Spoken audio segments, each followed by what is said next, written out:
Catholic Daily Mass Readings, July 15th, 2025. Memorial of Saint Bonaventure, Bishop and Doctor of the Church. A reading from the book of Exodus. A certain man of the house of Levi married a Levite woman who conceived and bore a son. Seeing that he was a goodly child, he hid him for 3 months. When she could hide him no longer, she took a papyrus basket, daubed it with bitumen and pitch, and putting the child in it, placed it among the reeds on the river bank. His sister stationed herself at a distance to find out what would happen to him. Pharaoh's daughter came down to the river to bathe, while her maids walked along the river bank. Noticing the basket among the reeds, she sent her handmaid to fetch it. On opening it, she looked, and lo, there was a baby boy crying. She was moved with pity for him and said, "It is one of the Hebrews' children."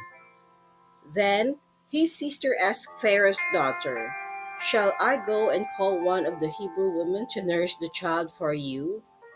"Yes, do so," she answered. She So the maiden went and called the child's own mother. Pharaoh's daughter said to her, "Take this child and nurse it for me, and I will repay you." The woman therefore took the child and nursed it. When the child grew, she brought him to Pharaoh's daughter, who adopted him as her son and called him Moses. For she said, "I drew him out of the water." On one occasion, after Moses had grown up, when he visited his kinsmen and witnessed their forced labor, he saw an Egyptian striking a Hebrew, one of his own kinsmen.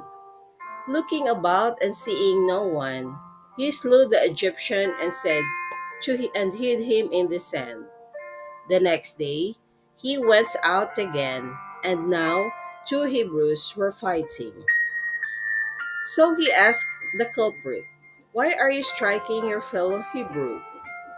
But the culprit replied, "Who has appointed you ruler and judge over us?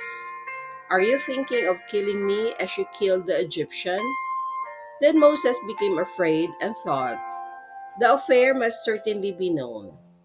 Pharaoh too heard of the affair and sought to put Moses to death. But Moses fled from him and stayed in the land of Midian. The word of the Lord. Thanks be to God. Responsorial Psalm. Let our response be, turn to the Lord in your need, and you will live. I am sunk in the abysmal swamp where there is no foothold. I have reached the watery depths. The flood overwhelms me. Turn to the Lord in your need, and you will live. But I pray to you, O Lord, for the time of your favor, O God. In your great kindness, answer me with your constant help. Turn to the Lord in your need, and you will live. But I am afflicted and in pain. Let your saving help, O God, protect me.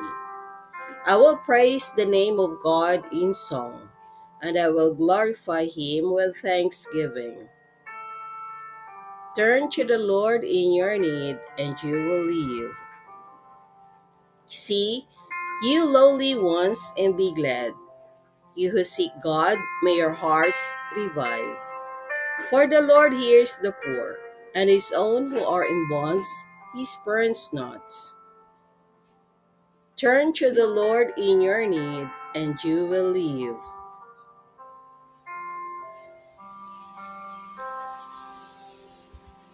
A reading from the Holy Gospel according to St. Matthew. Jesus began to reproach the towns where most of his mighty deeds had been done, since they had not repented. "Woe to you, Chorazin! Woe to you, Bethsaida! For if the mighty deeds done in your midst had been done in Tyre and Sidon, they would long ago have repented in sackcloth and ashes. But I tell you, it will be more tolerable for Tyre and Sidon on the day of judgment than for you.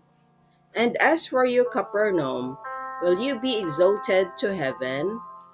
You will go down to the netherworld. For if the mighty deeds done in your midst had been done in Sodom, it would have remained until this day. But I tell you, it will be more tolerable for the land of Sodom on the day of judgment than for you. The Gospel of the Lord. Praise to you, Lord Jesus Christ.